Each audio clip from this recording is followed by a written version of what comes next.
Hello everyone, ये हमारा fourth video जिसमें हम लोग हार्ट के वेल्व्स के बारे में स्टडी करेंगे। वेल्व्स का बेसिक मतलब होता है कि ये जो वेल्व्स होते हैं ये हमारे हार्ट में प्रेजेंट होता है। पिछले वीडियो में जो भी हमारा वीडियो आया था उसमें हम लोगों ने सबसे पहले हार्ट के चैम्बर के बारे में पढ़ा था, हार्ट में कितने चैम्बर होते हैं। फिर हम लोगों ने हार्ट के सेप्टा के बारे में पढ़ा था कि हार्ट में कितने सेप्टा होते हैं। उसी वीडियो में मैंने ये बताया था कि हार्ट में जो एट्रिया और वेंट्रिकल के बीच में जो सेप्टा होते हैं उसमें कम्युनिकेशन के लिए कुछ गैप होते हैं। उसी गैप में वेल्व्स प्रेजेंट होते हैं। ये जो वेल्व्स होते हैं ना, इनका मेन काम होता है ये ब्लड के फ्लो को सिंगल डायरेक्शन में मेंटेन करके रखते हैं। मतलब अगर जो ब्लड है वो अगर एट्रिया से वेंट्रिकल की ओर आ रहा है तो जो ब्लड है वो एट्रिया से वेंट्रिकल की ओर ही आएगा, ना कि जो ब्लड है वो वेंट्रिकल से एट्रिया की ओर जाएगा। तो ये मेन यही काम करता है कि जो ब्लड का फ्लो है उसको सिंगल डायरेक्शन में मेंटेन करके रखता है।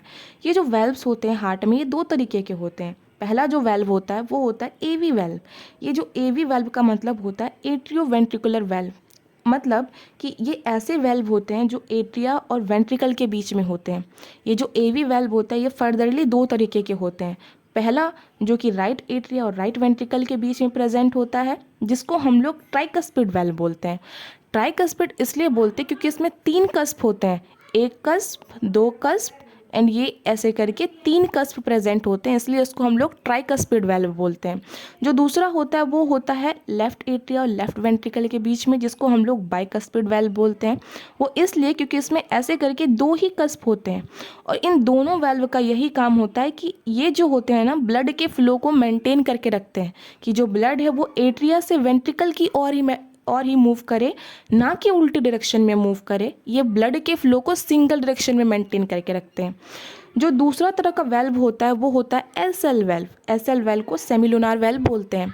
ये जो एसएल वेल्व होते हैं ये भी दो तरीके के होते हैं। एसएल वेल्व जो पहला तरीका का होता है वो लेफ्ट वेंट्रिकल और आयोटा के बीच में होता है। हाँ, इससे पहले आप ये जान लो कि आयोटा क्या होता है। आयोटा जो होता है ये हमारे बॉडी का एक आर्टरी होता है जो कि क्या करता है कि ब्लड को ना, ये ऑक्सीजनेटेड ब्लड को कैरी करता है और हमारे टिश्यूज़ तक पहुंचाता है।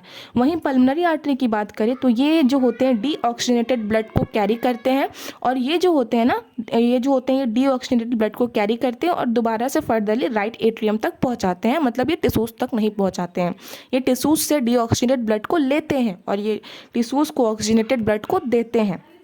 तो जो दूसरा तरह का वेल्व है एसएल वेल्व, उसमें सबसे पहला आता है आयोटिक सेमिलुनार वेल्व।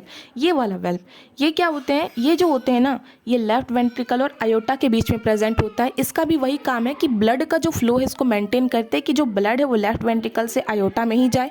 और दूसरा होता है राइट वेंट्रिकल और पल्मोनरी आर्टरी के बीच में, ये इसको हम लोग बोलते हैं पल्मोनरी सेमिलुनार वेल्व। इसका भी वही काम होता है कि जो ब्लड का फ्लो है वो वेंट्रिकल से ये आर्टरी की ओर ही रहे। तो कुल मिला के जो तुम्हारा वेल्व होता है उसका यही काम होता है कि जो ब्लड का फ्लो है वो सिंगल डायरेक्शन में मेंटेन रहे।